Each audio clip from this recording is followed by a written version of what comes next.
Bienvenue dans ce nouvel épisode de Ça déborde, le podcast Nature Peinture qui t'aide à faire autrement, à devenir ta priorité et à prendre soin de toi sans culpabiliser. Je m'appelle Lucille, je suis psychopraticienne et ici je te parle de mon parcours, mes galères, mes réussites, mes coups de cœur, mes coups de gueule aussi et les clés qui m'ont aidé à avancer et que j'ai à cœur de partager avec toi. Pour que tu apprennes à mieux te connaître, à dépasser tes peurs et tes doutes, pour laisser enfin déborder pleinement qui tu es. Alors installe-toi confortablement et c'est parti. Bonne écoute. Et coucou, je suis contente de vous retrouver comme tous les vendredis matins pour ce rendez-vous podcast et donc en ce moment particulièrement pour cette série d'épisodes dédiés à l'astrologie. Merci d'ailleurs de vos retours. J'ai beaucoup d'échanges avec certaines d'entre vous qui apprécient cette série. Donc je suis ravie et ça m'encourage à continuer. Donc aujourd'hui, on va parler des maisons. Dans l'idée, je voulais y consacrer un épisode comme j'ai pu le faire pour les planètes, sans rentrer trop dans les détails et en fait en essayant de prendre des notes assez succinctes pour essayer de pas trop me disperser, ce qui n'est pas du tout mon fort. Je me suis rendu compte qu'il y avait quand même vraiment beaucoup de richesse dans les maisons et que c'est pas si simple de faire court, même quand on sait bien faire. Donc je vais essayer de m'en tenir à mes notes et d'essayer d'être à peu près concise et claire. Il se peut que ça finisse comme pour les signes et que finalement je coupe en deux l'épisode. On verra bien si j'arrive à condenser ça en un seul ou si 2 épisodes seront nécessaires.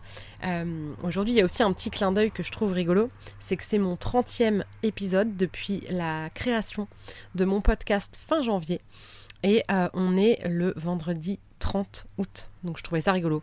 Voilà, quand on cherche des signes, on en trouve, mais typiquement, c'est le genre de petit clin d'œil qui, moi, me mettent de la joie, et même si ça n'a aucun sens et que ça veut rien dire et que c'est ridicule, peu importe. Donc voilà, le 30e épisode, le 30e jour de ce mois d'août. Voilà, petit clin d'œil qui m'a fait sourire. Bon, revenons du coup à nos maisons. Les maisons sont des secteurs de vie, j'ai envie de dire, des domaines d'expérience, un peu des lieux. Il y en a 12. Chaque maison va correspondre dans son domaine à un signe et va aussi être gouvernée par une planète. Comme on a déjà pu voir la correspondance entre signe et planète. En fait, il y a toujours un trio. Il y a une maison qui correspond à un signe qui est gouverné par une planète. Donc je vous ferai ces rappels-là. Pour faire très simple, le signe, c'est un peu le comment. Ça va être l'énergie de comment ça va se déployer. La planète, ça va être quoi ? Qu'est-ce qui se déploie dans cette énergie-là quand on regarde la planète dans un signe ? Et la maison, ça va être de répondre à la question où, dans quel domaine ? Si on devait parler d'une pièce de théâtre, les maisons, ce seraient les décors en fait, chaque décor, ou chaque pièce d'une maison par exemple aussi. Il va y avoir comme des lieux qui vont regrouper alors des lieux physiques, mais aussi des domaines, des champs d'expérience. Alors les maisons, ça correspond à quoi ? La maison 1, on en a déjà parlé un petit peu la semaine dernière, parce qu'en fait la maison 1, c'est l'ascendant. Il y a quelques maisons qui ont des noms.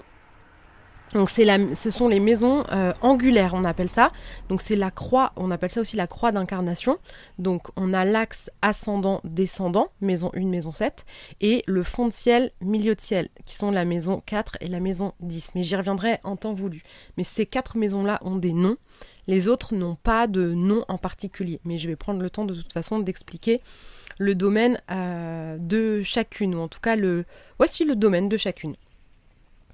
Il faut comprendre aussi que, un peu comme les signes, quand ils sont l'un en face de l'autre, sont opposés, mais sont malgré tout dans des éléments qui sont complémentaires. En face d'un signe d'eau, on a un signe de terre, en face d'un signe d'air, on a un signe de feu. Donc les éléments se complètent et sont à la fois complètement opposés dans leur description. Les maisons vont fonctionner en axe aussi, c'est-à-dire que ça va toujours être intéressant de prendre une maison et de la mettre en perspective avec la maison qui lui fait face. Donc je vais faire un schéma un peu récapitulatif, comme j'ai pu faire, je vais enrichir. Alors si vous avez déjà téléchargé le petit document astrologie où j'ai récapitulé les signes, toutes les fonctions des planètes et des différents points qu'on regarde dans un thème, tout le lexique, etc. Je vais le mettre à jour. Donc n'hésitez pas à aller le retélécharger parce que je vais ajouter la partie maison. Donc, la maison 1, le commencement, c'est en fait le point le plus à l'est. C'est le moment où, à votre naissance, le soleil se levait. Donc c'est vraiment le point, le point le plus à l'est. Alors bon, en astrologie c'est inversé, l'ascendant est toujours sur la gauche du thème, mais ça représente l'est, représente vraiment le lever du soleil. Dans la maison 1, le soleil se lève et donc c'est quelle est la première énergie en gros à votre disposition. C'est quoi votre grand je fais ? Parce que c'est ça le mot de la maison 1, c'est je fais. C'est aussi le je tout court. Parce qu'on l'a vu dans l'épisode précédent, l'ascendant va venir parler de notre identité, de notre personnalité en tout cas, de la première impression qu'on laisse, de notre manière de nous comporter aussi. Qu'est-ce qui va faire qu'on va se mettre en action ? Ça va être quoi notre moteur ? Ça va être quoi notre élan ? Quelle va être la direction qu'on va avoir envie de prendre ou de suivre ? Qu'est-ce qui va faire de nous, comment on va avoir envie de leader notre vie, d'être le leader de notre vie, comment on va s'affirmer. Ça parle aussi de compétition, de puissance, de territoire, et c'est là où on voit, si vous vous souvenez, le rapport avec le bélier, puisque le signe associé à la maison 1, c'est le bélier, et la planète qui va avec, c'est Mars. Donc tout ça, ça parle d'affirmation, d'action, de puissance, de territoire, etc. Donc dans la maison 1, c'est notre grand je fais. Je ne vais pas m'étaler plus que ça. Si tu veux en savoir plus sur l'ascendant, je t'invite à écouter l'épisode précédent sur Soleil, Lune, Ascendant, qui sont les marqueurs de personnalité. Je mettrai le lien dans la description de l'épisode si tu veux. Enfin, si tu veux. J'aurai pas la réponse, donc je vais le faire. On arrive à la maison 2. Ah oui, si, j'ai pas dit. La maison 1 est face à la maison 7 et c'est un peu l'axe de l'affirmation de soi, l'axe de l'être, j'ai envie de dire, de l'être de soi à soi dans la maison 1 et de soi par rapport aux autres dans la maison 7. On y reviendra tout à l'heure. La maison 2, donc la maison 2, c'est la maison, sa phrase, ça pourrait être « je possède » ou « j'ai » par rapport au « je fais » et « je » de la maison 1. Donc je possède, j'ai, c'est la maison donc forcément des possessions, de la sécurité matérielle, de l'argent, du corps aussi. Ça va parler aussi de nos dons, de nos talents, de nos richesses en fait et de nos ressources intérieures, de notre terre intérieure. Qu'est-ce qu'on a comme richesse à l'intérieur ?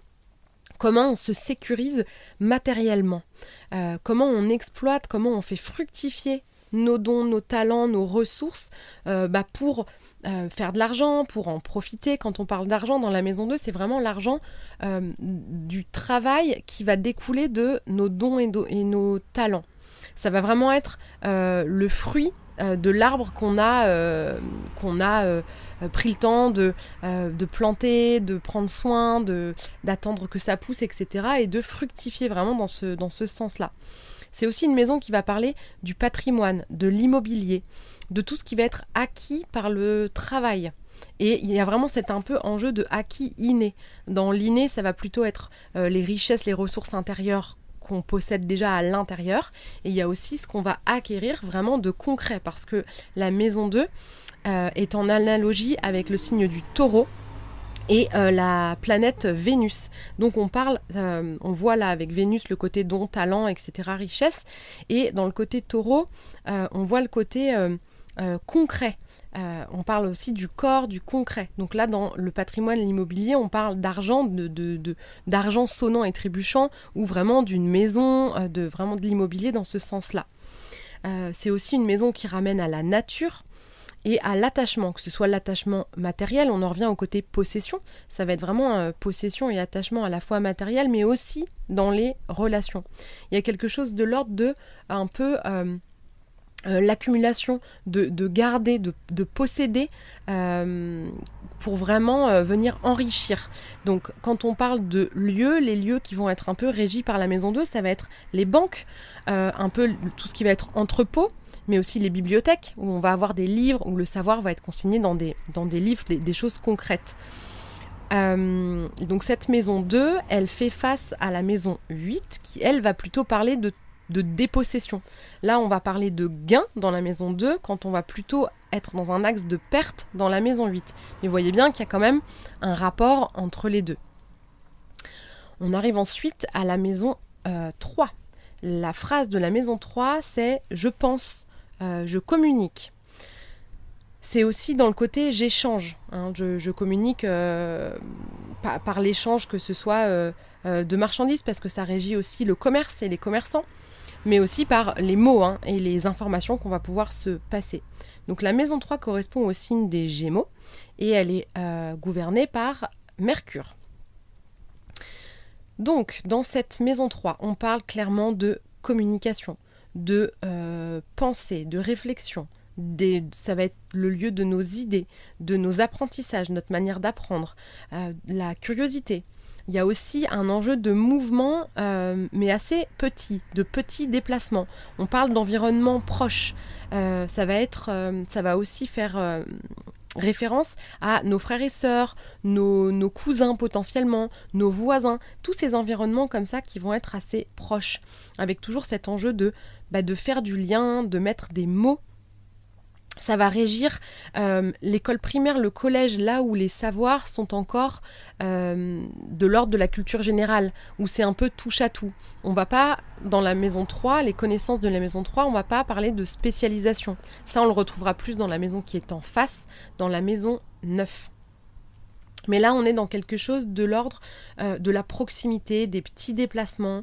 Et ça va régir tout ce qui est moyen de communication et de transport. Donc que ce soit le téléphone, les mails, les courriers, les moyens de transport type vélo, voiture, peut-être les trains aussi, les métros, les choses comme ça, ce qui permet de se déplacer dans des petits déplacements. Alors, si on devait parler des avions, ce serait pour des vols intérieurs, quoi. Il y a cette notion de petits moyens de transport, de petits trajets. Et ça parle aussi de l'école.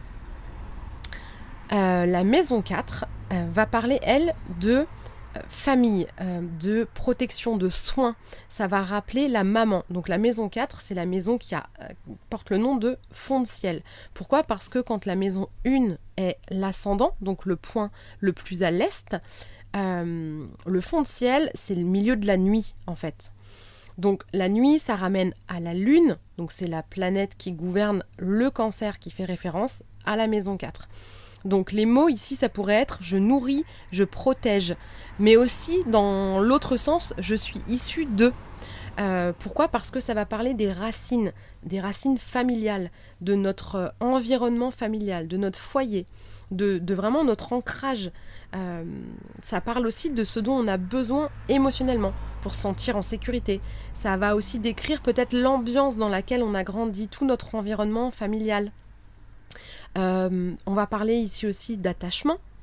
Ça va faire référence au passé, aux mémoires, à tout ce qui va être de l'ordre de l'intimité, dans ce côté un peu l'intimité de son chez-soi. Ça vient parler du domicile, vraiment du foyer, mais aussi ça peut parler de lieux type garderie, nurserie, où on va comme ça être des lieux où on prend soin des autres. Il y a vraiment cette idée de maternage, d'être à l'écoute de ses besoins à soi, mais aussi des besoins des autres.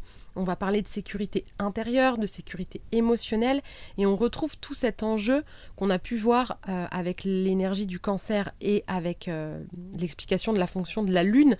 On voit bien que le vocabulaire se répond et qu'il y a une forme de correspondance entre ça.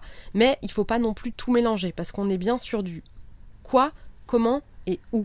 Donc ça répond pas aux mêmes questions, même si finalement le vocabulaire va être assez similaire. Ça va pas être la même manière de naviguer dedans, j'ai envie de dire. Donc cette maison 4, elle fait face à la maison 10, qui elle est plutôt la vie, on va dire, sociale, la vie extérieure, quand la maison 4 est plutôt la vie intérieure. La maison 5, maintenant, c'est la maison de la créativité, de l'amour. Donc les mots, c'est je crée, j'aime. Donc ça parle aussi de passion. C'est une maison qui est en analogie avec le signe du lion et qui est gouvernée par le soleil. Donc il y a vraiment ce côté feu. Donc dans ce côté passion, il y a tout le feu. C'est aussi la maison des enfants, dans le sens les enfants qu'on va créer, c'est la procréation. C'est vraiment la maison de la création, mais aussi au sens procréation. C'est la maison qui va régir aussi tout ce qui est de l'ordre de l'amusement, du jeu, de la détente. On va y parler d'amour, amour de soi. On est vraiment en analogie au soleil, au lion, qui est voilà le centre d'intérêt, donc d'être le centre de son intérêt. Donc on va parler ici d'amour propre, on va parler aussi d'image, d'identité à travers son nom. On est vraiment là dans l'identité visible, j'ai envie de dire, celle qu'on va pouvoir montrer, déployer, son nom, son image, etc. Il y a vraiment cet enjeu de rayonnement de soi. Et dans le côté amour, c'est aussi la maison des flirts, des petits amours de vacances. On voit, ça correspond à l'énergie du lion et au soleil. Et l'énergie du lion, on en a parlé dans l'épisode sur les signes.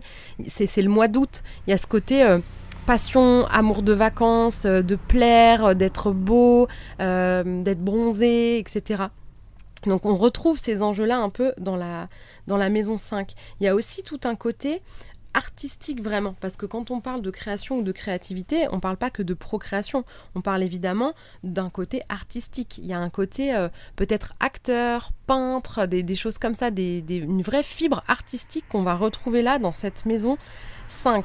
Il y a aussi un enjeu un peu de rêve, mais pas comme l'imagination qu'on pourrait retrouver dans d'autres enjeux ou dans d'autres signes, mais vraiment de voir sa vie en grand et d'y mettre des paillettes, de la lumière. Il y a toute cette idée-là. Et dans les lieux qui vont être un peu en rapport avec la maison 5, on va avoir forcément des lieux de jeu, de détente, mais aussi tout ce qui va être un peu atelier d'art, de théâtre, de peinture, de choses comme ça. Et on est vraiment tourné vers soi dans la maison 5, même s'il y a ce côté un peu amour, flirt, etc. On est quand même plutôt dans l'amour de soi et dans ce qu'on crée soi. Et c'est en face de la maison 11, où là, on va plutôt être dans l'amour qui va être tourné vers les autres. Il y a quelque chose de plus fraternel, de moins égocentré. C'est beaucoup plus hétérocentré. Mais on va parler, il y a quand même une notion, malgré tout, de choses qui tiennent à cœur dans cet axe-là. On arrive maintenant à la maison 6. Alors, il y a un peu l'idée que de la maison 1 jusqu'à la maison 6, on va parler un peu de soi. Et à partir de la maison 7 jusqu'à la maison 12, on va plutôt venir parler un peu de soi, mais avec les autres. C'est comme si on pouvait dire « je » jusqu'à la maison 6 et « nous » à partir de la maison 7. Et quasiment, les mots des maisons de 1 à 6 qu'on va dire avec « je », on pourrait les reprendre et dire « nous » et on aurait une bonne idée de ce qu'est la maison qui est en face. C'est comme si on prenait les domaines de toutes les 6 premières maisons et qu'on les élevait et qu'on les mettait au pluriel, j'ai envie de dire. Alors c'est un petit peu schématique, c'est pas aussi simple que ça, mais quand même. Pour autant, la maison 6, on dit aussi souvent que la maison 6, en réalité, c'est celle-là qui commence à aller vers les autres. Pourquoi ? Parce que dans la maison 6, il y a une grande notion de service. Le mot de la maison 6, c'est « je sers et je m'améliore ». Donc il y a vraiment une idée d'être au service de l'autre, malgré tout. Donc il y a déjà une rencontre avec l'autre dans la maison 6. Donc il y a vraiment aussi une notion un peu d'obligation, de devoir dans la maison 6. C'est la maison qui est reliée au signe de la Vierge et gouvernée par la planète Mercure. Donc si tu ne le sais pas, là au 30 août, on est entré dans le mois de la Vierge, vers je sais plus, le 22 ou le 23 août. Je sais plus le jour exactement, mais voilà, comme toujours, c'est entre le 20 et le 23 que ça change. Donc fin août, là, on est rentré dans l'énergie de la Vierge. Et ça correspond très bien aux domaines qui vont régir la maison 6. Alors la maison 6 et la maison 3, je trouve, elles fonctionnent dans le même axe, sont assez... elles sont en apparence assez simples, et je trouve qu'elles sont finalement assez complexes, et en tout cas, elles sont extrêmement riches. Elles régissent beaucoup de domaines différents. Il y a vraiment de tout. Je trouve que dans la maison 3, comme on a pu voir, il y a à la fois de la communication, de la réflexion, de l'apprentissage, les voisins, les frères et sœurs, les petits déplacements, le commerce, l'école, les mots. Donc il y a plein de choses. C'est pas qu'elles vont pas ensemble, mais c'est des maisons qui ont des domaines d'expérience qui sont variés, voilà, qui sont assez variés. Et donc ça fait une richesse, je trouve, dans cet axe. Enfin non, d'ailleurs la maison 3 elle n'est pas en axe avec la maison 6, mais c'est les maisons que régit Mercure. Et je trouve qu'il y a ce côté multicarte de Mercure qui se retrouve super bien dans la maison 3 et dans la maison 6 qui sont régies par Mercure. Et celle qui est en face de la maison 6, c'est la maison 12. Donc, si on part du principe qu'on est au service dans la maison 6, on est au service du quotidien, dans les détails pratiques, j'ai envie de dire, assez concrets, puisque ça ramène à la Vierge qui est un signe de terre, donc ça ramène à un service assez concret et réel, j'ai envie de dire, palpable. Et la maison 12, c'est plutôt un service, c'est plutôt au service de plus grand que nous. Il y a quelque chose de beaucoup plus spirituel, de beaucoup moins palpable, mais ça reste l'axe du service. Donc j'insiste pas plus que ça sur les maisons qui sont en face parce que je vais prendre le temps d'en parler. Mais c'est déjà pour vous donner un peu la perspective de la maison dont je suis en train de parler avec celle qui lui fait face. Donc cette maison 6, elle nous parle à la fois du quotidien, de la santé, mais de la petite santé. Alors c'est pas du tout péjoratif quand je dis petite santé, mais c'est parce que si on doit avoir des tracas, des soucis de santé dans la maison 6, ça va être des trucs pas graves. Pas des trucs handicapants qui vont nous arrêter, qui vont vraiment nous mettre à mal, ou des maladies graves ou lourdes. On n'est pas dans ça. On va être dans les petits tracas, les petits bobos du quotidien, mais qui font bien chier, qui pourrissent la vie. C'est l'aft qu'on n'arrête pas de mordre 10 fois de suite parce que ça a gonflé et qu'on continue de le mordre. C'est pas grand chose, mais c'est un truc qui quotidiennement, plusieurs fois par jour, va venir remettre son petit grain de sel. La maison 6, c'est un peu ça. Donc quand on parle de la santé, on parle quand même de la petite santé, du quotidien. Ça parle aussi du travail. Mais là, vraiment, le travail qu'on fait tous les jours, qu'on se lève à la même heure pour aller faire notre travail, etc. Il y a le côté routinier. Il y a aussi vraiment cet enjeu de servir et de devoir. C'est vraiment la maison un peu des obligations du quotidien. Les trucs un peu chiants, tout ce que... d'ailleurs, j'ai fait un post avec mes petits mots fléchés, là. Mots mêlés, pardon. Qui sont à chaque fois dans le thème de l'énergie du mois, et j'ai vu vos réactions dans les mots que vous avez pu sélectionner, en mode bon là là, c'est chiant, vivement le mois d'octobre, oh là là, c'est pas drôle, pouh là là, j'ai pas envie de faire ça. Donc il y a un petit côté un peu la chienlit, quoi, de la routine et des trucs qu'il faut faire. Je veux dire, à un moment donné, si on veut prendre soin de soi, il faut s'inscrire au sport, et puis il faut avoir des bonnes habitudes alimentaires. C'est aussi par ça que va passer la santé dans cette maison 6. Donc il y a un côté un peu obligation, mais c'est encore une fois les petites obligations du quotidien, mais qui peuvent être lourdes malgré tout. Mais c'est de ça que ça va parler. C'est aussi une maison qui régit tout ce qui va être domestique, donc tout ce qui va avoir attrait à la maison et au côté pratique, utile du quotidien. Donc ça va régir un peu tout ce qui est électroménager, aussi beaucoup la salle de bain, parce qu'on parle beaucoup d'hygiène. Quand on a des transits dans la maison 6, c'est pas rare d'avoir ces électroménagers qui tombent en panne. Et on n'a plus de four, et la machine à laver a fui. Vous voyez, c'est ce genre de trucs, de tâches du quotidien qu'il faut faire, quoi. Faut bien vider le lave-vaisselle ou faire la vaisselle et faire ses machines, et c'est tous ces obligations un peu du quotidien qui vont être régies dans cette maison-là. Et dans le côté domestique, on va aussi parler des animaux domestiques, plutôt les petits animaux domestiques, les chats, les chiens, etc., les animaux qu'on a dans nos maisons.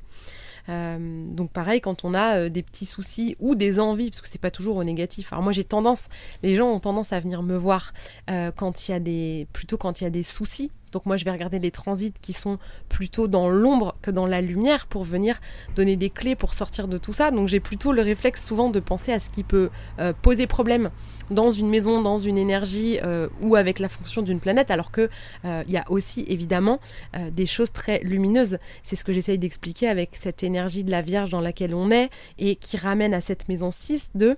Oui, c'est chiant d'aller faire ses courses, c'est chiant de faire à manger, c'est chiant de faire la lessive, c'est chiant de gérer l'intendance en fait du quotidien, mais en même temps quand on le fait et quand on a une routine bien organisée, finalement ça prend moins de temps et c'est vachement moins chiant. Alors ça peut demander un travail de concentration, de focus, de aller on met tout à plat, et vraiment si c'est votre fort, vous allez vous éclater particulièrement en ce moment. Si c'est pas votre fort, franchement surfez sur le fait que le soleil soit dans l'énergie de la Vierge pour vous réconcilier un petit peu ou pour être soutenu par l'énergie ambiante de « allez, on organise, on trie » et même si ça a mauvaise presse, il y a beaucoup de richesse en fait à en ressortir derrière. Donc quand je vous dis que c'est une maison riche, c'est aussi, on va parler aussi donc de tout ce qui va être hygiène de vie, de tout ce qui permet de s'améliorer, de mieux comprendre. Il va y avoir ce besoin un peu de disséquer, d'analyser, de comprendre. Et il y a un côté dans l'utilité et avec un peu... c'est vraiment l'axe qui va chercher à s'améliorer. Alors à améliorer peut-être sa manière de réfléchir ou son mental, parce qu'on est toujours relié à Mercure qui amène cet enjeu quand même mental. Mais aussi, ça va être de chercher à s'améliorer physiquement par un mode de vie sain, mais aussi psychiquement. Donc il y a vraiment un enjeu de santé mentale et de santé du corps. On est complètement dans le développement personnel, le bien-être, mais encore une fois ramené à des choses concrètes du quotidien. Donc dans les lieux qui vont être régis par la maison 6, on va avoir tout ce qui va être les bureaux un peu administratifs, les cabinets médicaux, les salles de soins, des endroits un petit peu comme ça. Et donc maintenant, même si effectivement la maison 6 d'une certaine manière a déjà une ouverture vers les autres, on est déjà au service un peu du quotidien de l'autre, avec la maison 7 commence vraiment le nous, j'ai envie de dire. Donc dans la maison 7, la phrase de la maison 7, ça pourrait être « je m'associe ». Et si on reprend la maison 1 qui est « je fais, je », il y a un peu... si on devait mettre ça au nous, ça pourrait être « nous faisons » ou « nous sommes ». Il y a quelque chose de l'ordre du « nous » avec cette maison 7. Donc la maison 7, elle s'appelle le descendant. Donc c'est la 3e maison qui porte un nom. Donc on a l'axe ascendant-descendant qui est vraiment l'axe de soi en fait, de l'affirmation de soi, que ce soit d'un côté de soi à soi, dis donc je sais pas combien de fois j'ai dit soi en l'espace de quelques secondes, et soi par rapport aux autres, mais avec cette idée d'harmoniser la relation à l'autre. Donc cette maison 7, elle est associée à l'archétype de la balance et régie du coup par Vénus, comme la maison 2 et le taureau. Donc on voit bien dans cette énergie de balance qu'il va y avoir une notion de quelque chose d'équilibré, de juste. On n'est plus dans... on est vraiment dans une recherche d'équilibre. Donc là, en maison 7, on va parler de contrat. Que ce soit en accord ou en désaccord. Par exemple, si on prend le nous, on peut parler de mariage ou de divorce. S'il y a un enjeu de contrat comme ça en rapport avec potentiellement la justice, ça va être dans cette maison 7. Ça parle aussi d'alliance, d'association, mais d'association pas au sens association caritative comme ça, vraiment de s'associer.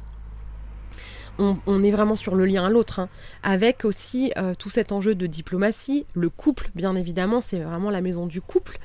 Et c'est la maison, si on prend vraiment le côté ascendant-descendant, l'ascendant, c'est comme si c'était ce qu'on pense être, comment on se comporte, et le descendant, c'est ce qu'on recherche chez l'autre, peut-être avec un peu cette idée de on pense qu'on n'a pas ça ou qu'on n'est pas ça. Donc on va être attiré par les gens qui vont avoir les caractéristiques de notre descendant, alors qu'en réalité c'est juste un jeu de miroir et que on pense ne pas avoir ça ou ne pas être comme ça, avoir ça, ces qualités-là, alors qu'en fait si, mais c'est comme si on allait pouvoir s'en apercevoir en les voyant chez les autres, parce que petit aparté, je sais pas si tu le sais, mais tout ce que tu vas voir chez l'autre, que ce soit en défaut ou en qualité d'ailleurs, ce sont des qualités et des défauts que tu portes à l'intérieur de toi. Les défauts qui vont t'énerver le plus, les comportements qui vont te rendre dingue chez les autres, c'est une part de toi que tu ne t'autorises pas à laisser sortir ou une part de toi blessée dont tu ne t'occupes pas. Et du coup, de voir d'autres personnes qui s'occupent de ça, ça peut te rendre dingue. Parce que merde, toi tu t'en occupes pas, toi tu fais avec et t'emmerdes pas le monde avec ça, donc le fait que les autres emmerdent le monde avec ça, ça va te ramener à ça. Et pareil pour les qualités. Tout ce que tu vas admirer chez l'autre, que tu vas envier, même possiblement dire « Ah, si seulement j'étais aussi intelligent, aussi rapide, aussi fort, aussi tout ce que tu veux », en fait, ce sont tout autant de potentiels qui sont en sommeil à l'intérieur de toi. Sinon, tu serais même pas capable de les voir, puisqu'on ne voit le monde qu'à travers ce qu'on est profondément. Donc voilà, petit aparté de ce côté miroir que va ramener cette maison 7 pour trouver finalement un équilibre entre ce qui est à l'intérieur de nous, ce qu'on va chercher chez les autres, pourquoi, comment, et cet équilibre comme ça dans le lien à l'autre. Donc c'est vraiment l'art de s'associer avec harmonie pour des objectifs communs, de faire c'est la maison des compromis. Il y a vraiment cette élégance relationnelle, c'est le diplomate par excellence. Et du coup, dans les lieux qui vont être en lien avec la maison 7, ça va être un peu les tribunaux, les mairies, mais aussi les lieux de vie sociale, de rencontres, où on va pouvoir faire du lien avec les autres. On arrive maintenant à la maison 8 qui fait trembler bien souvent. Pourquoi ? Parce qu'elle est associée au Scorpion et à la planète Pluton. Donc même si on s'y connaît pas en astrologie, quand on commence à entendre parler de Scorpion, on tremble un petit peu. Alors je suis en train de voir qu'on est déjà à 30 minutes, mais je suis à plus de la moitié. Donc je pense que finalement cet épisode, je vais pas le couper en deux, mais il fera pas 30 minutes. Ce sera un épisode qui sera plus long, parce que je réfléchis en direct live, j'ai pas envie de couper cet épisode, donc je vais continuer. Donc la maison 8 vient parler de transformation. La phrase, ça pourrait être « je transforme », voire « je me transforme ». Pourquoi il y a le côté « nous », parce que je disais que ça peut être aussi le reflet de « je possède »,« nous possédons », ça pourrait être un peu ça. Ça marche un petit peu moins bien parce que la maison 8, en réalité, ça reste l'axe des possessions, des acquisitions, mais c'est un axe à double tranchant, c'est-à-dire que dans la maison 8, on parle plutôt de dépossession, de perte. Quand dans la maison 2, on parle de gain, ici, on parle de perte. Ce qui nous ramène à soi dans la maison 2 et qu'on va retrouver par rapport aux autres dans la maison 8, ça va être tout ce qui va être autour, typiquement de l'argent. On a vu que c'était important l'argent dans la maison 2. La maison 2, c'est son argent à soi, celui qu'on gagne par ses richesses, la sueur de son front, etc. Dans la maison 8, si on parle d'argent, c'est soit l'argent des autres, donc ça va être possiblement un héritage, donc avec quelque chose de lié à la mort, parce que c'est aussi la maison des tabous. Donc les tabous, pour rappel, étant la mort, le sexe, l'argent, le pouvoir et la violence. Quel programme. Donc ça va être de l'argent qui va avoir un rapport avec ces tabous-là, qui va avoir quelque chose d'argent sulfureux. Ça peut être de l'argent gagné au casino, par exemple, ou à des jeux à gratte, des loteries. On voit bien qu'il n'y a pas de notion de mérite, d'avoir travaillé, de don et de talent. On est plutôt sur de la chance. Ça vient par l'extérieur, ça vient par les autres, sans qu'on ait spécialement quelque chose à faire. Comme un héritage, ça vient par l'extérieur, ça nous tombe dessus un peu. Il y a un peu ce côté, soit ça nous tombe dessus, soit ça nous est arraché. Il faut comprendre ça dans la maison 8. Il y a un côté vraiment, il y a vraiment une notion de perte. Donc ça va régir tout ce qui est caché, tout ce qui est plutôt dans l'ombre. On va parler aussi de tout ce qui va être les peurs, un peu les pulsions. Donc vraiment la sexualité, l'argent, le pouvoir qui va pouvoir être utilisé. Tout ça va pouvoir être utilisé, pareil, la violence. Le pouvoir, c'est pas forcément pas bien. Ça dépend, ça peut être le pouvoir personnel, comment on va l'utiliser, etc. Mais c'est vraiment un peu tout ce qui va faire le plomb. C'est un peu la maison de l'alchimie aussi, la maison 8, dans le sens où on a du plomb qu'on va transformer en or. Il y a tout le pouvoir de transformer, de se transformer. Mais avec vraiment toujours, comme un peu avec cette énergie du Scorpion, cette idée que ce soit intense, qu'il y a des tourments en fait. Il y a beaucoup de remises en question. C'est la maison de la thérapie.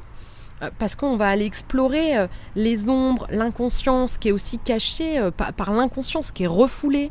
C'est vraiment la maison de la psychologie, avec toujours cette notion d'intensité. Et c'est aussi une maison qui va parler de tout ce qui est un peu occulte, avec le côté à la fois fascinant et terrifiant que ça peut avoir. Tout ce qui va être de l'ordre des sciences occultes, du magnétisme, l'hypnose, tout ce qui va être un peu comme ça dans les profondeurs, dans les arcanes de l'inconscient, dans ce qui pourrait être un peu caché, on n'en parle pas trop. Voilà, c'est un peu tous ces enjeux-là dans la maison 8. Donc les lieux qui vont être reliés à cette maison 8 vont être un peu les lieux qui vont ramener à la mort, comme un peu les crématoriums, les chambres funéraires, tout ce qui va être soins intensifs, les cabinets d'ésotérisme, les cabinets de thérapeutes, tout ce qui va être un peu des lieux de culte aussi. Donc voilà un peu ce qui va être régi par cette maison 8. Arrive maintenant la maison 9. La maison 9, elle, une fois qu'on s'est un peu transformé, j'ai envie de dire, parce que tout ça c'est une histoire finalement, chaque maison continue le fil de l'histoire. À partir du moment où on s'est construit dans son individualité avec les différents secteurs qu'on a pu voir jusqu'à la maison 6, à partir de la maison 7, c'est on rencontre l'autre, on essaye d'avoir une relation harmonieuse et que c'est le plus harmonieuse possible, quitte à faire des compromis, parfois peut-être à tomber un peu trop dans la compromission. Dans la maison 8, on va venir crever les abcès. Tout ce qui n'a pas été dit, tous les non-dits, on va venir assainir tout ce qui est un peu pas clair, non dit, refoulé, là où on a serré les dents, pour remettre les choses à plat. Donc il peut y avoir vraiment un côté où on se fait un peu secouer dans la maison 8. Et la maison 9, elle vient amener une forme d'élévation. C'est la maison donc qui est dans l'axe des connaissances, l'axe du langage aussi, de la réflexion, qui va donc avec la maison 3. Et si dans la maison 3, on parlait de petits apprentissages, de l'école, etc., ici, on va parler des hautes études. On va plutôt être sur les bancs de la fac. On va venir parler d'études qui se spécialisent, qui sont plus poussées. On va plus être dans la culture G où on s'intéresse à tous les sujets. On va venir un peu se spécialiser, prendre une forme de hauteur. On va parler dans la maison 9 de tout ce qui va être de l'ordre de la quête de sens, de chercher le sens. On est moins dans le concret. Dans la maison 3, on est presque dans un apprentissage et dans des connaissances qui ont une application concrète. La curiosité de la maison 3 va nous permettre de faire plein de trucs, de faire des expériences, d'expérimenter, mais dans le concret. Dans la maison 9, qui est en face, il y a quelque chose de plus intellectuel, de plus mental, où là, ça va plutôt être tout ce qui va être de l'ordre de la philosophie, d'essayer de comprendre comment les cultures ont fonctionné, comment on vit bien ensemble. Ça va régir aussi tout ce qui est politique, parce que la politique, c'est ça. À la base, la politique, c'est tout l'art de trouver comment vivre en société, comment vivre ensemble, quelles sont les règles qu'il faudrait mettre, c'est comme si là, c'était l'endroit où on va réfléchir les lois, où on va essayer dans cette idée un peu philosophique. Mais il n'y a rien encore de très concret. Y a vraiment cette idée aussi de s'ouvrir aux autres, mais aux autres avec un grand A, c'est-à-dire aux autres cultures, aux autres pays, à tout ce qui est étranger. Là, on va parler des grands voyages pour le coup, on va parler des voyages à l'international, des grands déplacements. Donc toujours, voyez bien, l'écho que ça fait à la maison 3 qui parlait plutôt des petits déplacements. Ici, on est dans de l'exploration. Il y a vraiment cet archétype. Donc, ah oui, j'ai oublié de le dire, c'est rattaché à l'archétype du Sagittaire et à la planète Jupiter. Donc le Sagittaire, l'archétype du Sagittaire, c'est l'explorateur, c'est l'enseignant, parce qu'il y a cette envie d'aller acquérir du savoir, de comprendre, de philosopher pour venir ensuite enseigner, transmettre un peu la synthèse de tout ce qui a pu être réfléchi. Donc si on reprend un peu cette espèce de ping-pong je-nous, je, J-E et nous, N-O-U-S, c'est un peu je pense, je réfléchis dans la maison 3, et dans la maison 9, il y a ce côté nous pensons, nous réfléchissons. Il y a un peu ce côté société. On voit un peu cette ouverture avec le côté culture. Il y a vraiment beaucoup d'intelligence, d'érudition. Et il y a une manière parfois un peu aussi, il y a de l'idéalisme dans le sens où il y a aussi toute cette notion d'expansion. Souvenez-vous, si vous avez écouté tous les épisodes, Jupiter, c'est le grand bénéfique, c'est celui qui vient un peu avec une loupe, qui permet de s'expanser. Donc vers où on a envie de s'élever, d'aller plus haut, plus grand. Donc dans les lieux qui vont... donc les mots, je ne l'ai même pas dit, mais c'est j'explore et je transmets. Les lieux qui vont correspondre à la maison 9, on va plutôt être dans tout ce qui va être soit les offices notariés, les agences de voyage, ça peut être aussi les ambassades, tout ce qui va avoir un rapport avec les cultures étrangères, l'ouverture. Et aussi les facultés, voilà, les doyens de faculté, etc. Donc des lieux un peu comme ça.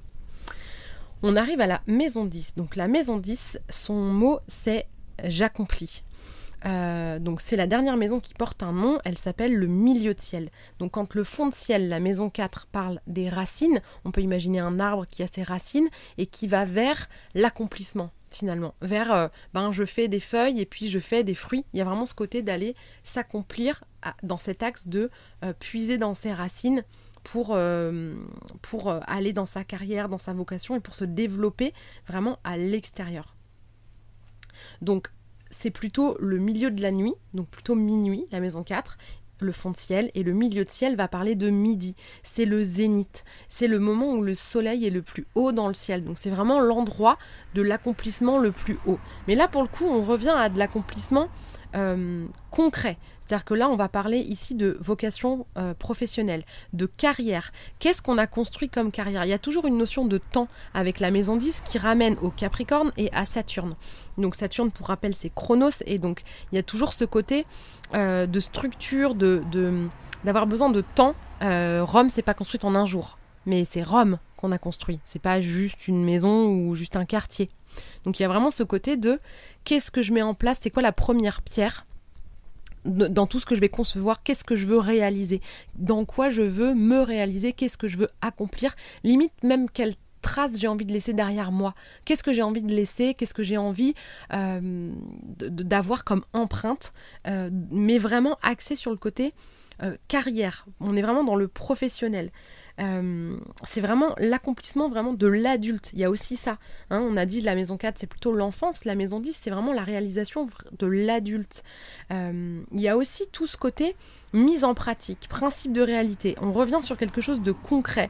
Il y a de l'exécutif, il y a de la structure. Si on a réfléchi les lois, par exemple, dans la maison 9, clairement, on arrive dans la maison 10, c'est le juge d'application des peines. C'est là où on applique concrètement maintenant.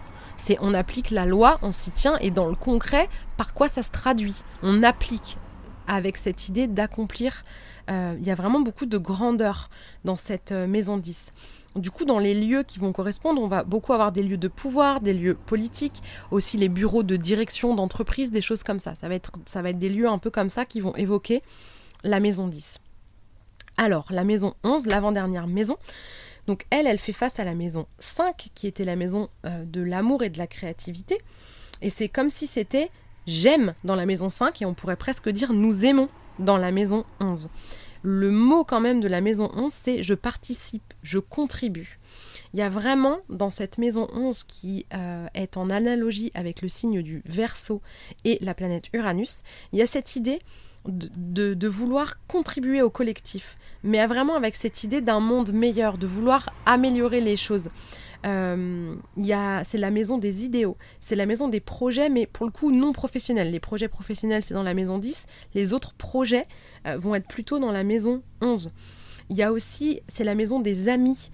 C'est pour ça que je disais que c'est un peu l'axe de l'amour. C'est l'amour de soi, puis l'amour des autres. Dans la maison 11, quand on parle d'amis, c'est vraiment la bande d'amis, le groupe de potes. Si on devait parler d'amis en maison 7, ce serait la best friend, quoi, la relation un peu plus privilégiée. On n'est pas sur une notion de groupe, alors que la maison 11, carrément. On parle de réseau, que ce soit les réseaux sociaux ou même le réseau de gens qu'on connaît, etc. C'est aussi la maison de l'innovation. Et là, pour le coup, des associations, mais cette fois-ci dans le sens association caritative, bénévolat. Il y a vraiment ce côté de s'engager. C'est l'engagement pour des causes. Il y a vraiment un enjeu, ça peut être de l'humanitaire, de l'écologie. Il y a vraiment se faire ensemble pour le meilleur pour demain. Donc c'est pour ça que ça va être parfois l'humanitaire, l'écologie, parce que ça va être des sujets qui vont tenir beaucoup à cœur dans la maison 11. C'est pour ça que je trouve que c'est l'axe aussi du cœur, parce qu'il y a une volonté de faire les choses avec le cœur pour que le global se sente mieux. C'est aussi la maison de la différence. La maison de la liberté, la maison des loisirs. Il y a moins de cadres. C'est comme si, voilà, on a bien travaillé dans la maison 10, on a bien tout accompli comme il fallait. C'est un peu le temps de la récré, quoi, la maison 11. C'est la maison, on se libère du poids, du quotidien, de toutes les difficultés. C'est le moment d'aller boire un coup avec les potes. C'est le week-end. Voilà, il y a ce côté un peu... il n'y a pas le côté professionnel. Il peut y avoir des enjeux super importants qui prennent aux tripes avec tout ce côté de participer à des projet, de contribuer à un collectif, mais on n'est vraiment pas dans le côté professionnel, même si on peut très bien être un salarié d'une association et qui est aussi que la voie professionnelle se recoupe. Mais voilà, la différence entre la 11 et la 12 là-dessus, la 10 et la 11, ça va être ça. Et enfin, la dernière maison, pas forcément la plus simple non plus, c'est la maison 12. Donc elle est en axe avec la maison 6. Et la phrase de la maison 12, ça pourrait être « je prends conscience ». Quand c'était « je sers » dans la maison 6, il y a quelque chose de l'ordre de « nous servons ». Vous voyez qu'il y a quelque chose toujours d'un peu de plus grand, de plus collectif à partir du moment où on arrive dans la maison 7. Même si dans la maison 6, il y a une ouverture à l'autre, c'est encore soit pour les autres, au service de l'autre, au service du quotidien. Alors qu'à partir de la maison 7, moi je trouve que la nuance est là. Après, ça reste ma vision. Hein. Je suis totalement ouverte à débat à ceux qui auraient une vision différente parce qu'il y a c'est tellement riche l'astrologie. Ce que moi je raconte, c'est à la fois ce que j'ai appris et la manière dont ça passe par la moulinette de qui je suis, par le filtre de tout ce que je suis, donc avec ma manière de voir. Donc tout ce que je vous dis là, on n'est pas sur une vérité absolue et c'est comme ça et pas autrement. Disons que c'est une forme d'interprétation. Donc la maison 12, on en est à... c'est le coucher du soleil. Quand à la maison 1, le soleil se levait, on a fait tout le tour. Tac, le soleil, c'est la fin en fait. Il y a vraiment... c'est la dernière maison. C'est la maison qui est reliée au signe des poissons et qui est gouvernée par Neptune. Donc cette dernière maison, automatiquement, c'est la maison du bilan. C'est une maison qui peut être assez lourde. C'est la maison du retrait. Vraiment, alors que ce soit choisi, comme si c'était un retrait dans quelque chose de très spirituel, de revenir à soi, d'avoir des moments de pause où on se retire un peu du monde et où on l'a choisi, mais ça peut aussi être... un retrait du monde et de la vie active de manière contrainte. Ça peut être des enfermements. Ça peut venir parler de lieux d'enfermement type soit prison, même hôpitaux, quand on est hospitalisé, qu'on peut plus bouger, qu'on est vraiment en arrêt. En fait, c'est vraiment la maison de l'arrêt aussi. C'est la maison de la profondeur, de l'ouverture, de la sagesse. C'est la maison de la spiritualité, mais pas comme dans la maison 9 où on parlait de spiritualité assez idéologique, assez mentale, où on réfléchit sur les religions, le sens, etc. Là, on parle de spiritualité plus intérieure, mais très reliée avec tout ce qu'il y a de plus grand. C'est vraiment une ouverture. C'est un peu le moment où on lâche l'ego, sa personnalité, pour se mettre au service de ce qu'il y a de plus grand que nous. C'est en ça où c'est un peu l'axe du service, l'axe 6-12, mais il y a le service du concret, du quotidien, et puis il y a le service de ce qui nous dépasse. Il y a vraiment... c'est de se mettre à l'écoute, en fait, à l'écoute de la vie, à l'écoute de son intuition. C'est la maison de l'empathie, du soutien, de la foi. C'est vraiment l'ouverture à d'autres plans de conscience, et si on n'était pas tout seul, et s'il y avait quelque chose après la mort, et s'il y avait des choses qu'on ne voit pas, et si j'étais médium, et si j'avais de l'intuition, et si j'avais une sensibilité énergétique. Et c'est ce genre d'enjeu-là. C'est aussi la maison du renoncement. C'est comme si on renonçait à ce qu'on est dans la petitesse de ce qu'on est, mais encore une fois, c'est pas péjoratif, pour s'ouvrir à cette reliance finalement. De cette espèce de conscience qu'on fait tous qu'un finalement. Ça va être ces enjeux-là. Mais c'est aussi la maison des épreuves. C'est vraiment la maison de la foi, et parfois pour éprouver la foi, éprouver la foi. Hein. Il y a des épreuves. Donc ça peut être une maison où il y a des choses difficiles. Et comme je disais tout à l'heure, quand on est malade dans la maison 12, c'est pas le petit tracas de santé, le petit rhume qui prend le chou toute la journée. Là, on est dans des maladies qui vont nous stopper vraiment, qui vont nous mettre à l'arrêt, qui vont nous mettre vraiment en retrait. Donc tout c'est aussi la maison où on va potentiellement se sacrifier aussi, où on va totalement s'oublier parce qu'on va déposer un peu qui on est au service de plus grand, avec parfois ce côté de se sacrifier. Alors l'idée, c'est comme partout, hein, c'est de trouver un équilibre. Donc les lieux qui vont correspondre à cette maison 12, ça va être les lieux justement de retraite, que ce soit volontaire ou involontaire. Donc comme je disais, ça peut être un monastère, une retraite spirituelle ou même une retraite qu'on va aller faire, de s'isoler, de se mettre dans le silence. Ça, c'est des retraits et des retraites qui sont volontaires, mais ça peut être aussi involontaire avec le côté prison, hôpitaux, choses comme ça. Ça parle aussi des lieux de culte, alors pas de la même manière que dans la maison 8, mais vous avez bien senti la différence, je pense. Ça va régir un peu tout ce qui va ressembler à un havre de paix, où que ce soit finalement. Et ça régit aussi les océans. Donc c'est relié au signe du poisson. Et il y a vraiment un lien avec ce côté immensité et profondeur de l'océan. Donc voilà pour ces maisons. Donc cet épisode un petit peu plus long, ça fait déjà 50 minutes.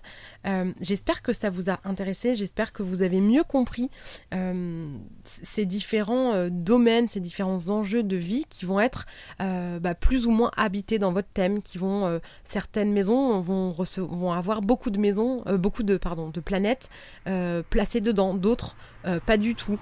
Et chaque maison va en général une maison rentre toujours par un signe.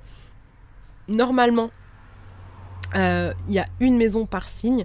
Il arrive que, parce que les tailles de maisons sont variables, il arrive qu'une maison soit très petite et que du coup il y ait deux maisons à se suivre qui prennent leur départ dans la même énergie et du coup qu'il y ait une autre énergie qui soit sautée en fait, parce que du coup il va y avoir une maison très grande. Mais ça reste des particularités. Accessoirement, si vous avez envie de creuser, ça s'appelle un axe intercepté. Quand on a une maison qui commence dans un signe, qui saute le signe précédent et qui se termine dans le signe 2 signes après, au lieu d'être dans le signe suivant. Si vous avez envie de creuser, là c'est pas du tout un domaine que je maîtrise, donc je ne m'aventurerai pas là-dessus, mais c'est super intéressant. Donc si vous voulez creuser, n'hésitez pas. J'espère que ça vous a plu. On se retrouve la semaine prochaine pour la suite de ces épisodes spéciaux astrologie. Je vous souhaite une belle journée, soirée, nuit, selon quand est-ce que vous écoutez cet épisode. Je vous remercie de votre fidélité et je vous dis à bientôt. Si cet épisode t'a plu, tu peux laisser un commentaire, noter avec tout plein d'étoiles ou encore t'abonner pour ne pas rater les prochains. Tu peux aussi partager cet épisode pour que d'autres personnes osent laisser déborder qui elles sont vraiment. Et si tu veux en savoir plus sur ma manière de travailler, mes outils et les accompagnements que je propose, rendez-vous sur ma page Instagram L'Oreille et la Plume ou sur mon site internet. Merci beaucoup de ton écoute et de ton soutien. Passe une belle journée ou une belle soirée et on se retrouve bientôt.